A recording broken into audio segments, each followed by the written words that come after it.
What it is, y'all? It is your old boy Pilk, and I'm going to be back at you today with more Danmachi. Today we're, as promised yesterday, going to talk about the Before You Summon video, and I'm going to try to get this out early enough in the day that most everybody has a chance to kind of deal with this situation, because there's quite a few very, very, very important things to talk about in here. Now, first things first, of all the banners we're getting, including the pop idols, including the new idol banners, that would be that one right there, and the anime banner, I'm going to say, of all weird things, save your iris for this banner if, one very, very special caveat, if you do not have Haruhime. The OG Haruhime over here, the Foxy Princess Haruhime, if you do not have this unit, chase her on this banner. I rarely tell you guys to hit these old banners. Rarely. But the first, third, fifth, seventh, and ninth pulls on this are half price. Every even-numbered pull is a guaranteed 4-star. Now, does this mean Haruhime is going to be made irrelevant? Probably not, if I'm completely honest with what she does in the game. Unless they release a brand new unit that completely makes her irrelevant, I do not see her getting replaced in the game. I just see her being dominant and relevant basically forever. This unit is going to be so good for so long. Until literally they just replace her with some units that are even more broken and break the game even further. But, you know, there's very, very, very rare situations where I do not use her on a team. I think she's the most important unit in the game right now. She's like in any tier list, she's a step above anybody else. Just because she has so many uses and so many things she does. I just think she's completely worthwhile, 100%. Now, that does not mean that there's not an outside possibility they could replace her in this upcoming anime season, but with as badly as she broke the game last year when she dropped, and when I say broke the game, I mean like overnight record buster numbers like doubled, tripled. You know, she became like a stall meta, though she's not really that anymore, but she became a stall meta in war games. She became necessary for every single team. Like, overnight, she changed this game entirely. And unless that happens again, and it could happen, let's be completely honest, but hopefully it doesn't. Because that really does kind of suck for the free-to-play player. But we'll keep our eye on this, and I'll let you guys know. But I really feel like if there is one unit only that you're going to go after right now, it is her if you don't have her. That's a big caveat. Now, moving on from this banner, because this banner is not going to drop tonight. This banner is going to drop in 2 days. The banners that are dropping tonight are really interesting. So we're going to start with the Pop Idols banner. This is the rerun from last year's event, and you probably will still see some of these units used in Wargame and other situations, especially Line. I still use Line all the time. So the big question is, are these units worthwhile? Well, let's go ahead and talk about each banner. This is banner number 1, and of course, the first, third, fifth, seventh, and ninth pulls are half price. The guaranteeds are all on the even-numbered pulls. So I really think if you're going to chase this, I would chase Line, because I'm going to be completely honest. All these units are pretty good. They all got pretty decent rebalances, which we'll go over in a minute. But I don't think they're made relevant to the new meta. I'll explain why here in a moment. But this is banner number 1. This is banner number 2. I will say I love that Producer Eyes. That Producer Eyes, if there's anybody on this that I use on the regular, it's her. She's very useful in Wargame. Basically what she does when she comes in, she immediately drops everybody's buffs down 2 turns. So in Wargame, she can be extremely useful. Not end-of-the-world stuff, but very, very, very useful. And it's not like she nullifies all those buffs. But, you know, in Wargame, you have a limited number of times that you could buff, and I'm sure with Familia Rush on tonight, I'm sure we have an FWG coming up here probably very soon. I would say in about the next 3 weeks, I'm going to guess. I'm going to guess the Wargame we get next week, 4 weeks. I'm going to guess the Wargame we get next week will probably be a pre-round, and then maybe after that, we might get another FWG. Maybe, depending. Just hazarding that as a guess, because the one that just ended was not a pre-round, so you might want to consider thinking that. I really like Producer Eyes. I use her a lot. She's really awesome. Is she amazing? Yes and no. she's a sack unit. You basically want to put her on the units that are, going to come in secondary, because when that happens, that then immediately affects those units. She's not a unit you're going to use on the front line. She's going to use a unit you're going to use on the back, because when they come in, it knocks everybody else's buffs down. Now, there's a good chance that might not kill those buffs, but it will help. But it also does give a pretty decent chance that any buffs that are 3 turns that were put on those units in round 1, she could wipe out in round 2. So she's kind of an interesting character. I think she was very much better last time she was here, but for current, I'd still see her used on a lot of wargame teams. So, and she might come back into prominence after this too. So do bear that in mind. But that's 100% wargames. That's that. These 2 units are actually used in wargames a decent amount, but I kind of feel like with the new meta, they might get kind of removed a little bit. I know people are upset that I'm calling it the meta, but it kind of is. It's becoming that extra turn, extra action thing is kind of becoming the new system. So we'll see. Now, about the unit adjustments, and I apologize, this is translated from the Japanese side. We don't have the English translations quite yet. They're incoming actually as I'm recording this, but because I have to record this in a hurry this morning, I just don't have time to wait for it. But I want to give a big shout out to Yoko, who does like our data mining and stuff like that. He's getting all this for us, so we'll actually have those up to put on the Discord immediately after this. So if you want to see these screenshots, make sure you put them, go to the Discord. Discord's in the link down below. He will put them in the Namachi News, or at least I'll ask him to and see if he'll do that out of the kind of his heart. And then you can see all the translations there. But this is Google translated from the Japanese website, so pardon me if the translations aren't quite right. But it's a medium power physical attack on a single enemy, reduces physical resistance and fire resistance by 30%. That's before the unit adjustment. The after unit adjustment is medium power with a high probability of penetration. Now, so high penetration rate, physical fire attack on single target, and reduces fire resistance 30% for 4 turns. So the only thing that really added here is that there's on Hot Wallop, which I believe is skill 1 of hers, it increased the MP cost by 2, and has the high probability high penetration rate. So interesting that. She got a couple of big things here in her, basically by adding the counter rate. So fire physical attack on normal attack and counters for Will of Fire. Fired. It just says fired. Maybe that's a joke on her being a... Anyway, doesn't matter. Fired do. I don't think that's right.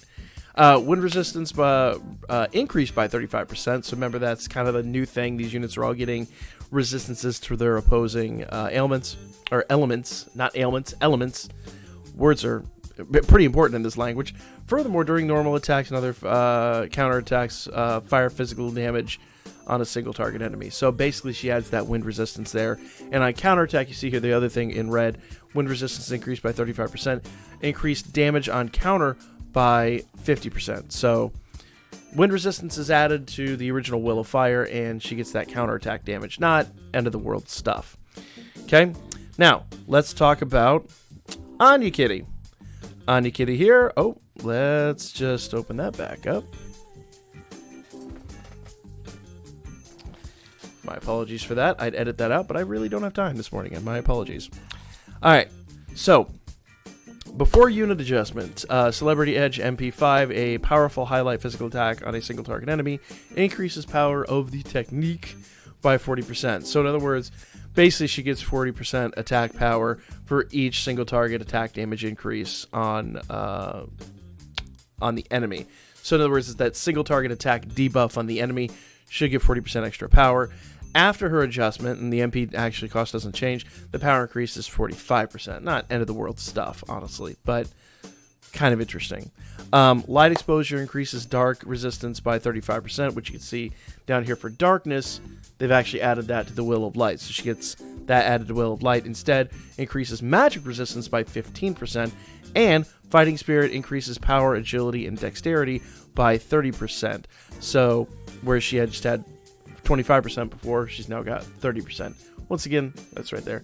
Not end of the world stuff, but, you know, helpful nevertheless. All right. Line, I think, is probably the one that didn't need a unit adjustment at all, but they did anyway. Force Glare, which I believe is once again her third skill, goes up from increases the power of this technique by 40% per each effect increase on your critical rate.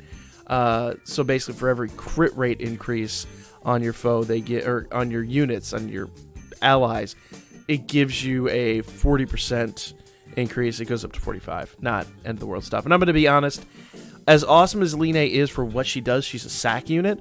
100%, you're literally just coming in, you're using second skill, and you're getting her out of the way. That's what she's there to do. That is her best possible situation. So I don't think this adjustment even affects her, to be completely honest. Leafy is an interesting situation here. And I apologize, the screen's kind of bapping around. Normally I just redo the video, but I'm in a bit of a hurry today, guys. I apologize.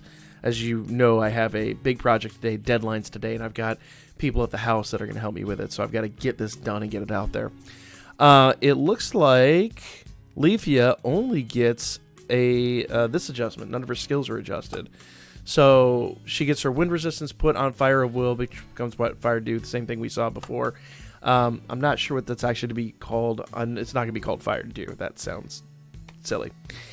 Wind resistance then becomes Flash, increase damage on critical hit by 10%. And Performance gets a boost just like it did with the previous unit, with which I believe is Anya Kitty, which takes Magic Dex and Agility up by 30% instead of 25% being the old one.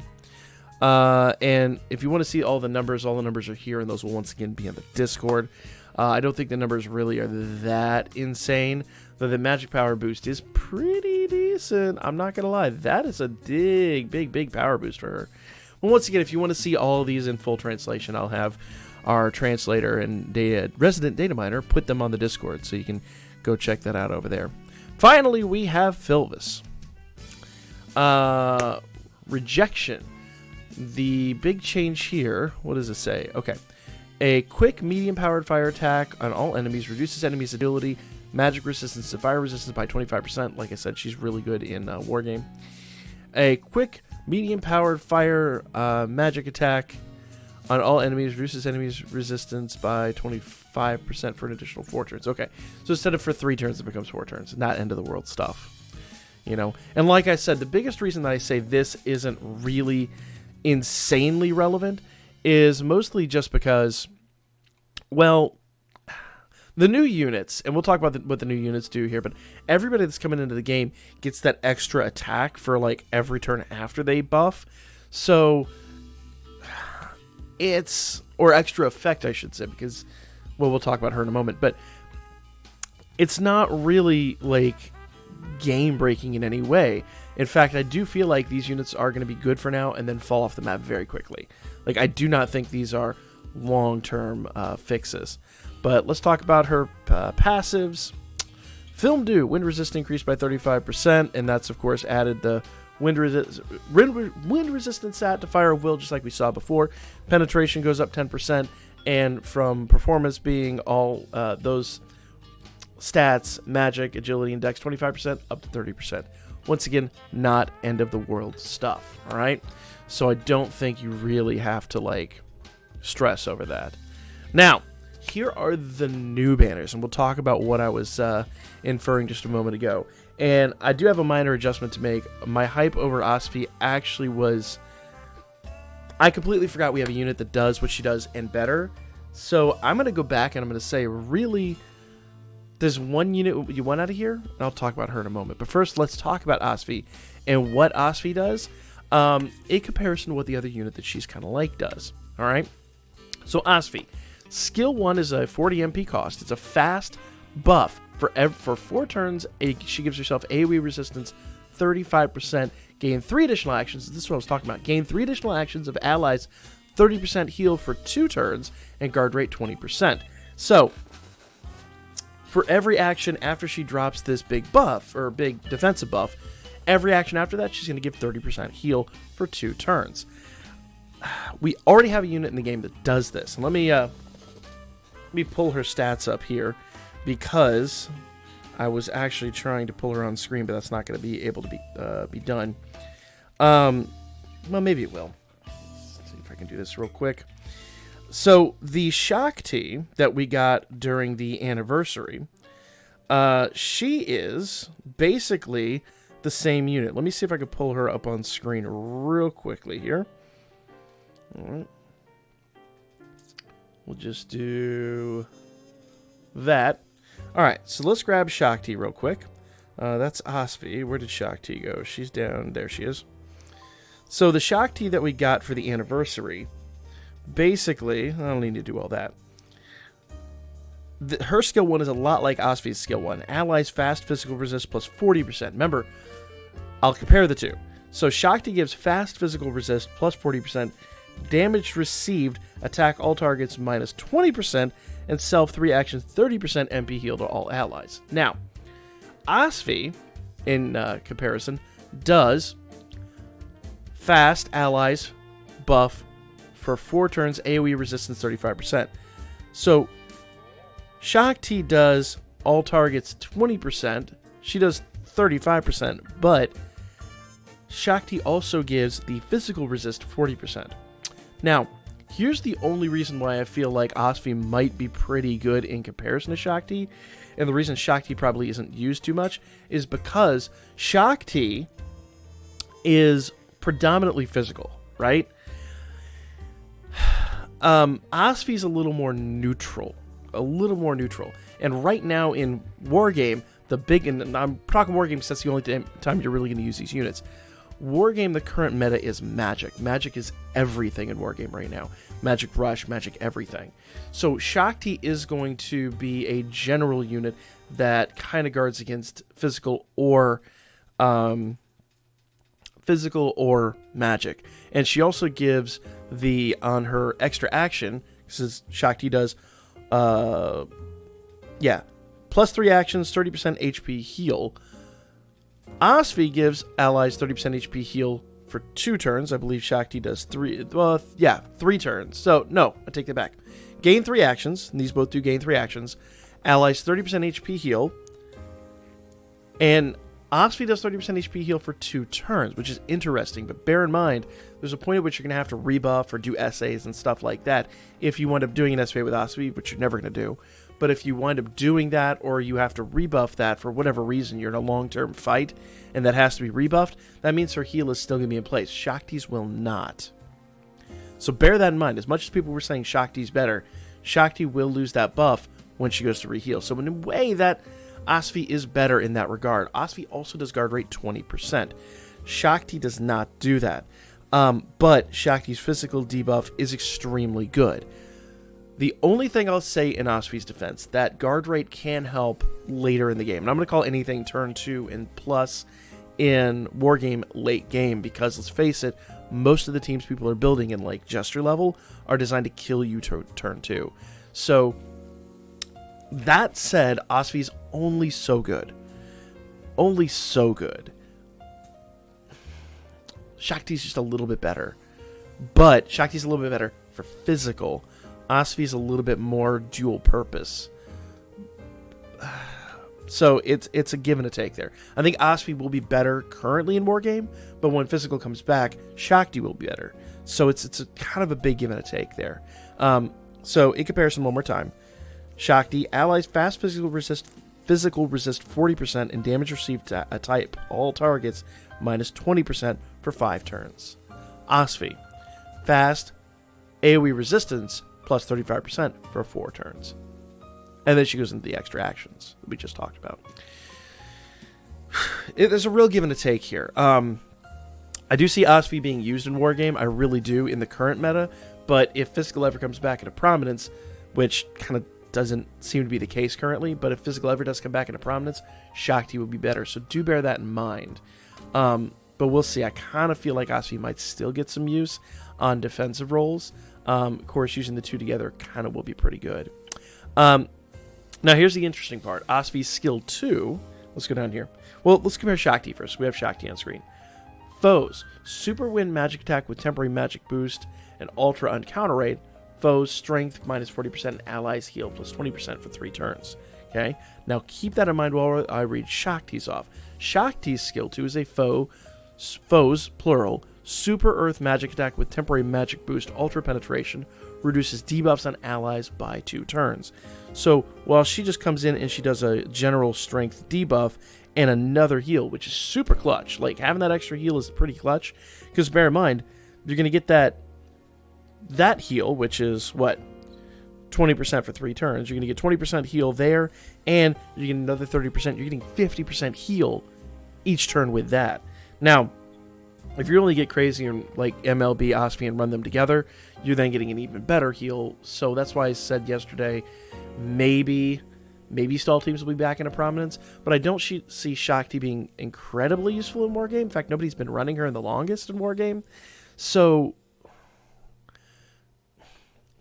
maybe with the 2 together, stalls might be relevant again, but stalls have kind of been broken lately, and you know, I can't say with a huge amount of confidence that Asfi is going to change that. So that's my thing. The only thing Asfi really does that I like is her super class skill, the second skill that we're just talking about, reduces debuffs on allies by 20%. So all those debuffs that were put on turn 1, turn 2 are pretty much gone.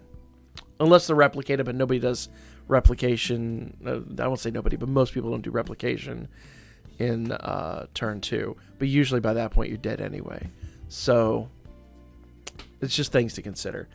I'm going to go back to Asfi now because I really feel like that's kind of the gist of comparisons between the 2.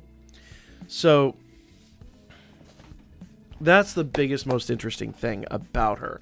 She is a decent unit, and if you don't have Shakti, maybe it's a good unit to have in your repertoire, but I don't see her being incredibly useful. Like I kind of did yesterday, I'd forgotten that Shakti was basically the same unit, but geared towards physical, whereas Asfi is geared towards being a little more slightly defensive with that guard rate increase on every turn, but also like a little more dual purpose. So where Shakti is a better unit for physical, Asfi is a little more well-rounded, if I guess I could say that. But I think the hype is definitely just not as there as it was yesterday. After giving it, that's why I like to give these, a little bit of thought, like to sleep on these units. I really mow this over. And then I did have a discussion with some of our people in the Discord last night about her. And that's why I remember, someone reminded me of Shakti. I completely forgot about Shakti, which makes sense because we don't use her anymore because physical is no longer a thing in Wargame. So realistically, I just don't see her being as hype as I did yesterday. So I'm probably going to say pass if you're free to play. If you're free to play, walk away from this one. If you're a whale, you're probably going to summon for her anyway and try to max them a breaker. But for my free to play people, I think I'm going to have to say she's a pass. Sorry, guys. It sucks, but I think there's better units coming down here shortly. And the thing to remember is she's completely 100% a defensive unit and specialized for Wargame. So it's not like you're going to use her in a lot of events. You might have some situations coming up in 7th zone, or if we get another hard battle or something like that. There are those situations coming up, but I don't see her being incredibly necessary. Maybe I'm wrong, but I just don't see it, to be honest. And once again, the kind of proof in the pudding is that I completely forgot about Shakti, who was so hyped when she came out, and has now kind of fallen off the map a little bit. Maybe pass, guys. I'm going to say pass on Asfi. Okay. Her skill 3 is a foe singular super earth magic attack with ultra critical rate. For every guard rate buff on herself, she gets 40% damage. Once again, that's not going to be enough to really save her because 40% damage. Notice the other units that we had on the Pop Idols thing, they get 40% damage too. Some 45. 40% damage is really nothing in the long run of things, but that's because she's kind of designed to be more of a defensive / AoE unit. Okay, so that's kind of like I don't want to say an afterthought, but those single target attacks kind of are a bit of an afterthought. Her SA is a foes plural ultra earth magic attack with great temporary strength boost, ultra critical rate for 1 turn, allies AoE resistance plus 50%. But once again, That's geared towards Wargame, and you're never honestly going to use that. You should be using your attacks, unless you're just straight up stall. You should 100% be using your attacks to really take the enemy out, especially in a stall team. So I don't see your SA even being relevant. Passives, in case you want them, I did call them out yesterday, were Thunder Resist plus 35%, counters or Earth Element, guard damage reduced by 30%, so the guard rate is going to be really important. Physical resist and magic resist 20%, magic and agility plus 30%, and she's an insect killer. So if you need insect killers, maybe, but even then, I just don't see her being super relevant, honestly. This is probably you're going to MLB and then forget about in a matter of weeks. Maybe. Maybe I'm wrong. Maybe I'm wrong, but I just don't see her being insane. If you really feel like I'm wrong about Asfi and she's as hype as I thought she was yesterday, let me know in the comments section. But really, after comparing Shakti and all that and knowing how irrelevant Shakti kind of became in the long run of things, I have a hard time seeing her useful. I really do. Let's talk about Lilune, because I feel like your kind of goal here is to come in and get one Lilune and then walk away. Lilune is all around just not an impressive unit.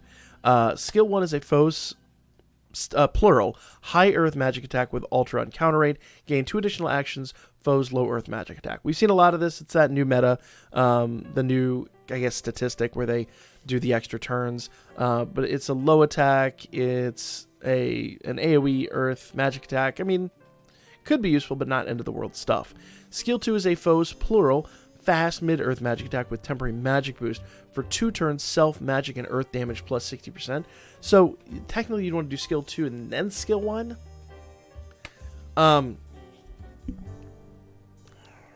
Yeah. Just a general unit, not really great for Wargame, not really great for Record Buster. Gonna be pretty good for, like, something like 7th Zone, but how often do we get Earth 7th Zones around? Here's my thing with her. Well, let's talk about skill 3, her SA and her passives first. I'll talk about my kind of caveat with her.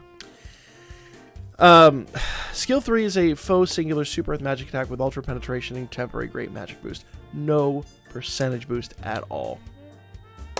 Really, this unit's kind of got no love. Special arts is a foe's plural ultra earth magic attack with temporary magic boost, ultra penetration for 3 turns, self, magic, agility, and earth damage plus 60%. Well, once again, not end of the world stuff, you know? She already gives herself magic and earth damage 60%. She just adds agility to that. Maybe that goes up to 80. Maybe that's a typo. I don't know, but she just is kind of meh. But let me explain. Okay, passives first. Thunder resist plus 35%, counters or earth element damage, magic agility index 25%, counter damage 50%, penetration damage 15%, and she's an insect killer. Here's my only argument. Get one of her, and hear me out on this. You then get CP levels. If she ever gets an interact, her interact is unlocked. The CP levels you can use to farm up the current CP items, whichever one she's going to use, probably, if I'm honest, dungeon sandwiches, I'm going to guess. That's what usually pretty much everybody uses. And at that point, you can actually use those CP items. And with these new units that get unlocked like that, you can then basically go in there and just get crazy amounts of iris for the early CP unlocks. So then you can use that basically if you are able to spend maybe 400 hours. They're like basically do the first pull on the banner that's guaranteed and hope you get her. That's kind of my recommendation. Do the first pull, hope you get her. Maybe I wouldn't go too deep after that because you can recoup that 400 hours pretty quickly and you get a unit from it. There's so many benefits to doing that.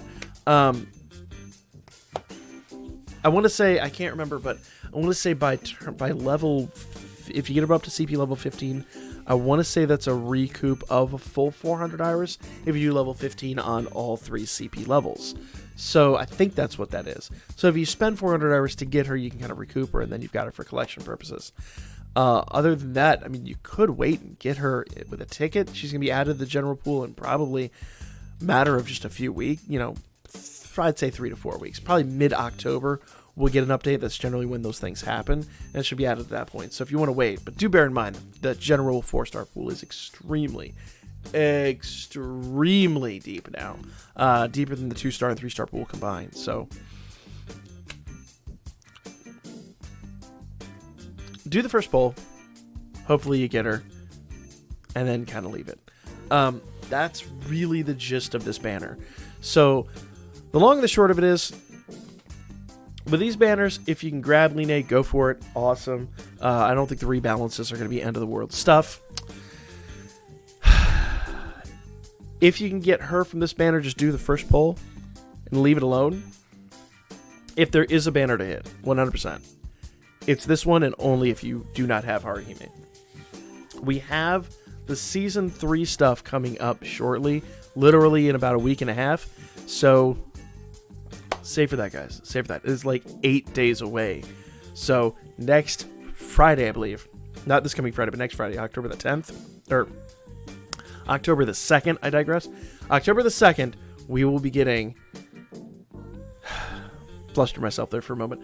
October the 2nd, we're going to be getting the stuff for the 3rd season of the anime. So really save for that, guys, because I feel like either the first couple of banners on that are probably going to have that new unit. Yes, most of you guys know what I'm talking about, and I think she's going to be pretty good. I kind of suspect she's going to be maybe not the new Haruhime, but close. So that is my 2 cents in that matter. Let me know what you guys think in the comments section. Bit of a long video, but a lot of it is kind of cautionary and kind of talking about, there's a lot to talk about in these. The rebalances that I think are kind of irrelevant. The Asfi that I was super hyped about that I think is a lot less relevant. Lune is really interesting to get for CP purposes, but past that, kind of meh. And then, of course, we have OG Haruhime back. So that's the recap, guys. Let me know what you guys think in the comments section down below. Sorry, this is a little less refined, I guess, for lack of a better word, than normal. I'm in a hurry to get this out, so I'm rambling a bit rather than doing multiple takes. So let me know what you guys thought. I'll catch you guys on the next one, and we'll talk this afternoon about Record Buster.